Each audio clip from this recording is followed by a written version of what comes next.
El siguiente tema que vamos a llevar dentro de la materia de reumatología es la osteomielitis.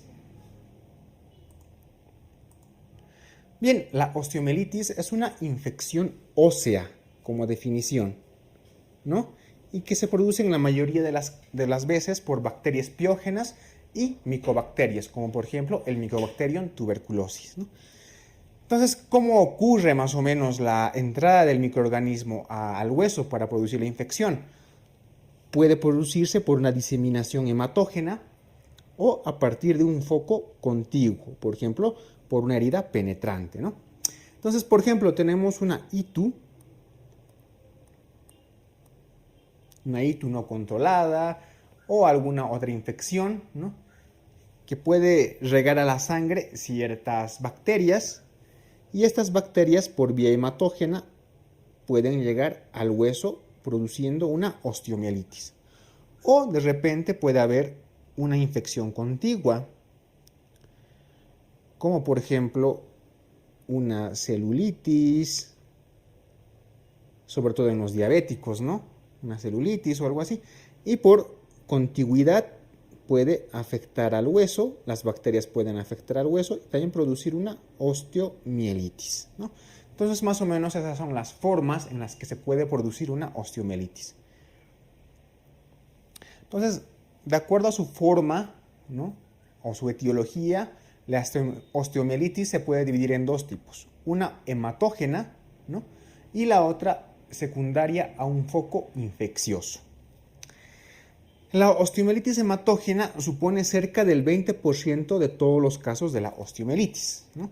La localización más frecuente en los niños es en los huesos largos, o sea, va a aparecer en la tibia, en el fémur, en el húmero, etc. Mientras que la localización en los adultos, la localización más frecuente es la columna vertebral. ¿Cómo es la clínica? Pues la de una infección manifiesta, ¿no? El paciente va a presentar fiebre, dolor circunscrito, quiere decir en el lugar donde se esté produciendo la osteomielitis, eritema en el lugar donde se esté produciendo obviamente la osteomielitis y tumefacción, ¿no? Todos los signos de una infección. ¿Cuál es la microbiología de la osteomielitis hematógena? El 95% de los casos está producido por un solo microorganismo. Y dentro de estos, pues la causa más frecuente de osteomielitis, y esto es importante, es el Staphylococcus aureus. ¿Sí? El Staphylo aureus es la causa más frecuente de la osteomielitis. Bien, te había mencionado de que la osteomielitis vertebral se produce principalmente en los adultos, ¿no? El cuerpo vertebral es el sitio donde se produce con mayor frecuencia la osteomielitis hematógena en adultos, ¿no? 50% de los pacientes va a presentar dolor lumbar y esto puede evolucionar de acuerdo a la clínica incluso a una radiculopatía, ¿no? Porque hay veces que esta osteomielitis se puede abscesificar y formar abscesos. Esos abscesos pueden comprimir y pueden producir una radiculopatía.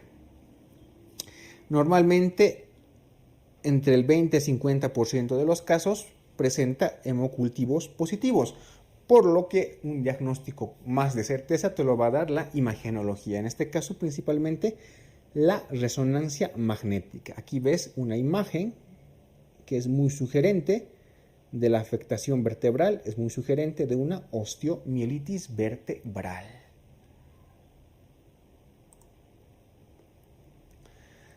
La segunda forma de osteomielitis es la osteomielitis secundaria a infección de localización contigua. Es una osteomielitis por contigüidad.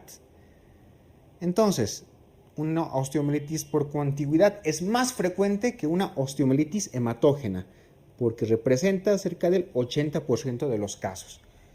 La hematógena solo representaba el 20%. En cambio, osteomielitis secundaria a infección contigua representa el 80% de los casos, sobre todo en los adultos, ¿no? ¿Cuáles son estas causas de infección o de localización contigua? Por ejemplo, puede ser por heridas penetrantes, ¿no? Dentro de las cuales se incluyen mordidas, lesiones punzantes, fracturas expuestas, ¿no? Una infección contigua puede afectar al hueso. Evidentemente también hay procedimientos quirúrgicos o extensión directa de la infección de zonas de tejido blando infectados, ¿no? Por ejemplo, una celulitis. ¿Cuál es la clínica? Se va a manifestar entre semanas a meses, después desarrolla un trayecto sinusal, esto se desintegra hasta que se consolida, ¿no? Entonces esa es más o menos la clínica, es un poco más crónica que la osteomielitis hematógena. Sin embargo, tiene evidentemente también una fase aguda, y esa fase aguda pues es muy similar a una osteomielitis hematógena, como por ejemplo va a presentar dolor, eritema, tumefacción en la zona, fiebre, sobre todo la fiebre, y siempre tienes que sospechar de una osteomielitis por contigüidad por los antecedentes, ¿no? Heridas penetrantes, que haya habido mordeduras, lesiones punzantes, fracturas abiertas, etcétera, ¿no? O celulitis que esté cercana y en un paciente que no mejora, que tiene fiebre y que probablemente posteriormente en esa zona presenta particularmente signos de inflamación, no, siempre tienes que sospechar de una osteomielitis. La microbiología, pues evidentemente al igual que en la hematógena, la causa más frecuente de este tipo de osteomielitis es igual el Staphylococcus aureus. ¿Que hay otras bacterias que están en relación con la osteomielitis? Sí, por ejemplo, en los niños puede estar en relación con el estreptococo y en los adultos también con la Escherichia coli, pero sin embargo, en ambos, de forma global, el germen que con más frecuencia causa osteomielitis es el Staphylococcus aureus. ¿Cómo hacemos el diagnóstico? Bueno, el diagnóstico evidentemente primero la clínica, ¿no? Y los antecedentes. Un paciente que tiene signos de infección localizada, ¿no? Que esté, por ejemplo, con una infección, una bacteriemia diseminada, pues muy probablemente que no se cura y que en la radiografía o en los estudios de resonancia son sugestivos, pues evidentemente pueden presentar una osteomielitis. O un paciente que ha sido sometido a una herida penetrante o una fractura expuesta, evidentemente, ¿no? Si no sana de forma favorable y hay estudios de imagen como la radiografía o la resonancia que son sugestivos, pues evidentemente también se diagnostica osteomielitis, ¿no? Los hemocultivos son muy importantes, ¿no? Pero si estos resultan negativos, tendremos que sacar una muestra de pus por aspiración, ya sea del hueso o una biopsia también del hueso para cultivarlo, ¿no? Tenemos que demostrar, aislar microbiológicamente una muestra, ya sea en la sangre, en el hueso, ¿sí? O en algún tejido blando cercano, ¿no? Precisamente por eso, si los hemocultivos son negativos, hacemos una aspiración con aguja o una biopsia del hueso para cultivarla.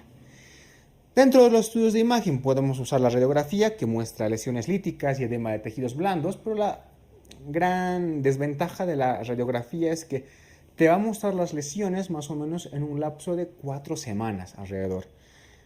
Por eso se considera la resonancia magnética como el estudio imagenológico de elección, porque te va a detectar los cambios que produce la osteomielitis de forma más temprana. Entonces, la resonancia magnética es el estudio de elección en el diagnóstico de una osteomielitis. ¿Cómo vamos a hacer el tratamiento? Bueno, el tratamiento de la osteomielitis es bastante largo, ¿no? Se tiene que usar antibióticos de forma intravenosa y por lo menos tenemos que administrarlos por 4 a 6 semanas. Entonces tenemos en las dos formas, el tratamiento en la osteomielitis por diseminación hematógena, vamos a hacer el tratamiento empírico con vancomicina más ceftriaxona. Y en la osteomielitis por contigüidad vamos a utilizar vancomicina asociado a un beta-lactámico que cubra Pseudomonas aeruginosa, por ejemplo el imipenem, ¿no? Entonces esa es la forma en la cual vamos a realizar el tratamiento de la osteomielitis. Recuerda, es un tratamiento bastante largo, de 4 a 6 semanas y de preferencia por vía intravenosa.